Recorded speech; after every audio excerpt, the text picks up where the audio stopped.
babala po ito sa inyo. Huwag kayong masyadong malapitin sa mga babae. You will be assigned in different stations and you will be tempted. Lalo na pag may mamit kayo maganda, sexy. So, wag naman kayo masyadong playboy. Kaya I suggest and I urge you to be loyal and faithful to your wives. Thank you, Congressman. You're referring to the soldiers, no? Not to the senator. Baka tayo mabahampas dito.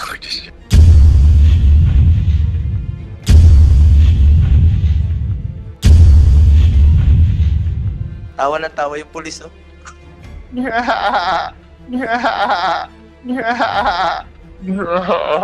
Hindi mo makita sa payslip mo kung magkano yung natatanggap mo?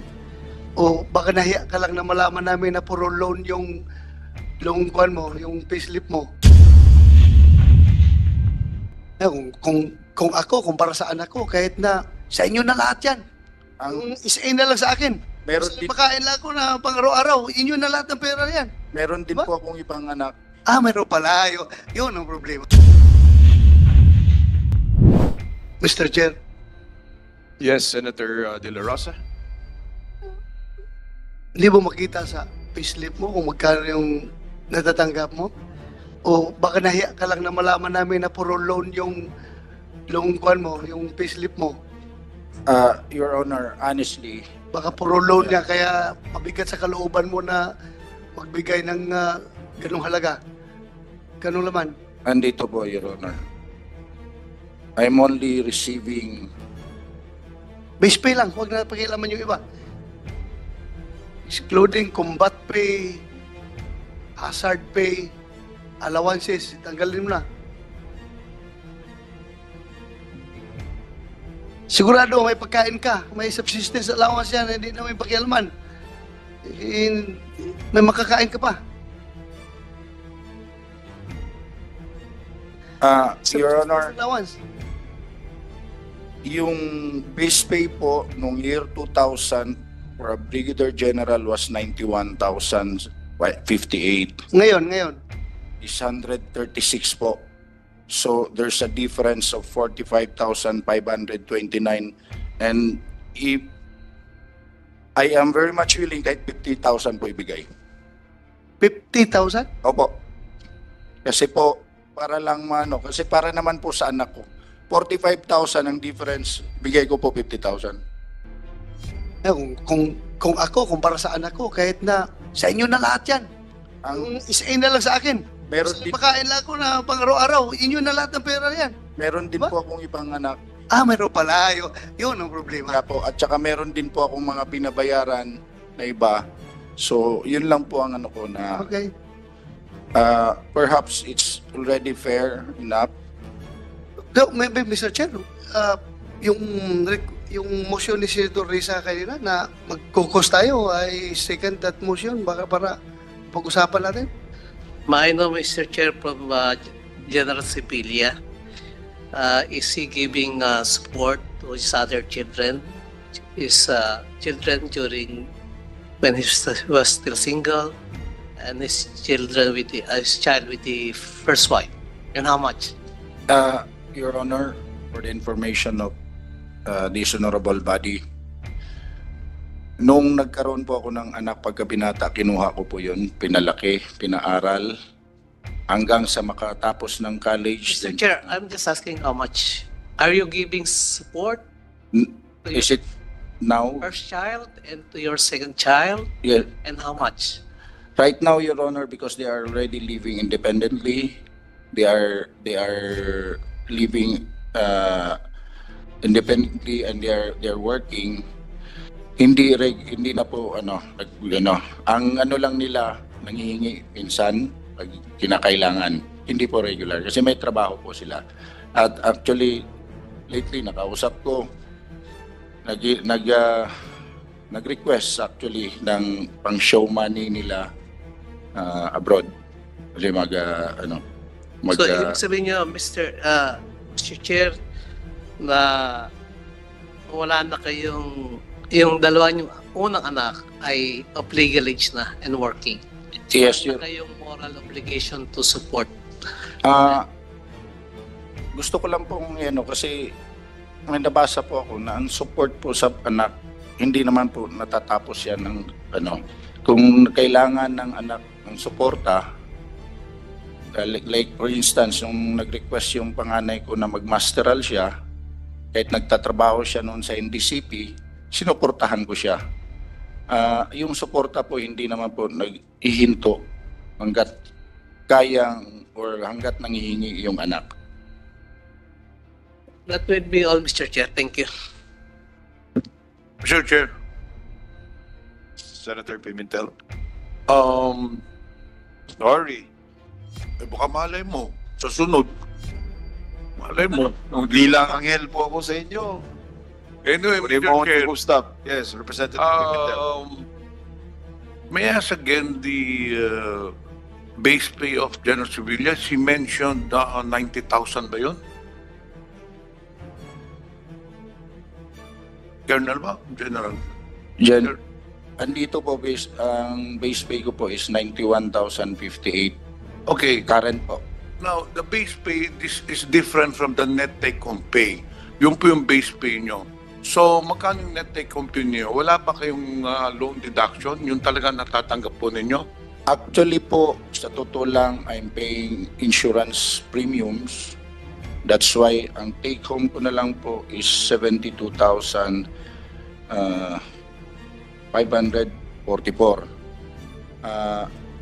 May loan din po ako na binabayaran sa sakyan.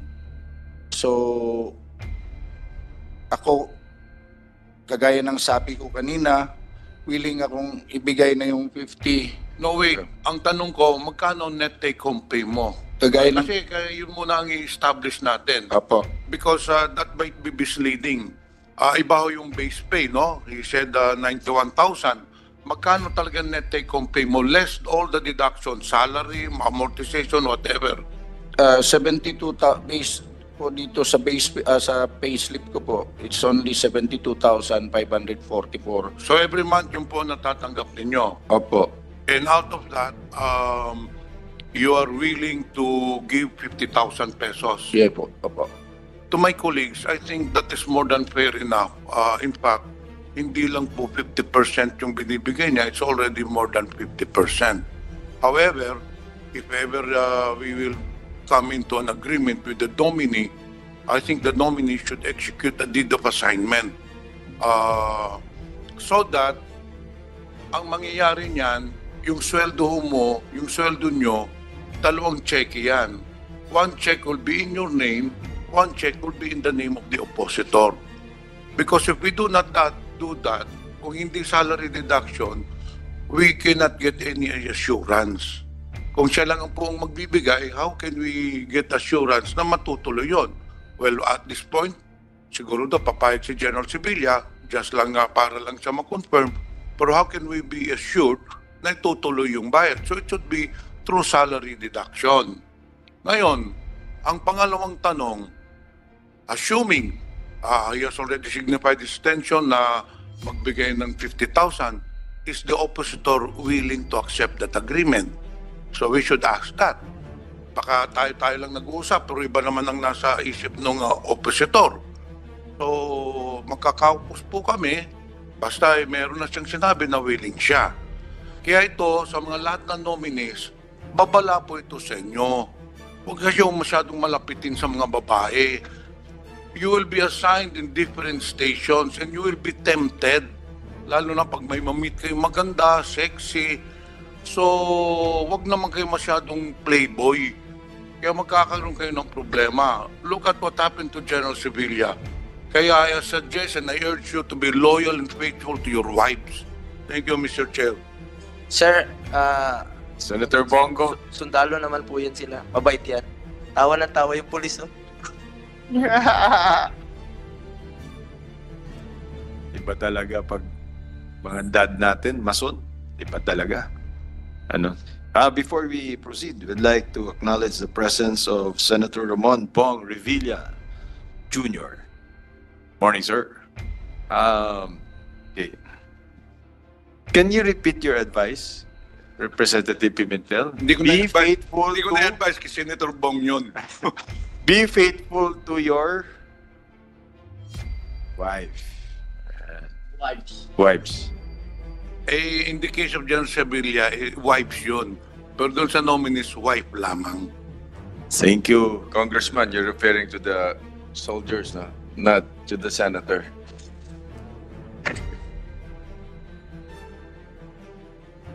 Baka tayo mabahampas dito.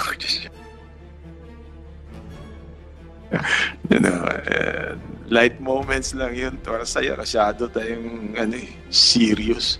Anyway, Senator Bongo, please, sir. Okay na? Yes, I would like to, again, the chair would like to recognize the Senator Riza Ontiveros to make a proper motion to suspend the deliberation and for the committee to proceed to have a caucus. Salamat kaayo, Mr. Chair. Before I make that motion on the instruction of the chair, I just want to make of record and in the hearing po ng ating lahat ng mga kagalang-galang na opisyal ng AFP, something that we've been learning these past 2 weeks, masakit pero napaka-importanting prosesong ito. Earlier we were talking about base pay and half of base pay. Confident po ako, Mr. Chair, na mariresolve natin yan in caucus. No need anymore here in open hearing because no wife and no children should have to beg for basic proper child support. Sabi ko nga last week nung nag-uusap kami ni na chair and yung mga kaming magkakasama sa komite, this is really also a teaching moment for all our institutions. Kasi hindi lang po sa inyo, sirs, ma'am, sa AFP, kahit kaming lahat, mga kasama niyong nagtatrabaho sa gobyerno, we know in principle that character is just as important kasing timbang ng competence. And dun sa sinabi ng Mr. ko kanina, it's essentially important we take care of all of those we should take care of sa ating trabaho at sa ating personal and family life. Ako po bilang PNP widow at yung at least isa pang kasama ko dito sa komite na spouse sa Army, alam po namin kung ganong karaming mga opisyal ay maayos na inaalagaan ng inyong mga pamilya. But there's also still a lot of pain dahil sa ganitong mga issue. And I only wish, as we all move forward, na for one, at ito na nabanggit ko to kay Chair noon, appeal po mula sa miyembrong ito ng komite, narinig na rin po ni CA Chair SP President Mig Subiri, appeal po dun sa 2 boards ng Armed Forces na in charge sa mga promotions, ang Board of Senior Officers at saka Board of Generals, na sana sa loob na po ng kanilang mga boards, maayos yung ganitong mga problema, yung ganitong mga gusot bago pa umakyat sa CA. Kasi sabi na rin po namin noon, hindi naman po kami family court. At dapat sana ma-address po at ma-resolve yung ganitong mga issue bago iakyat sa CA.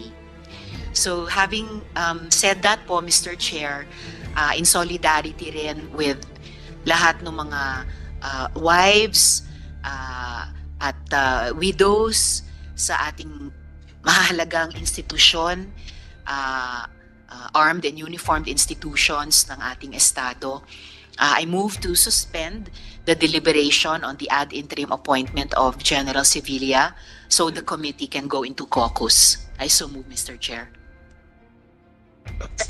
There's a motion being seconded. Hearing no objection. Hereby approved.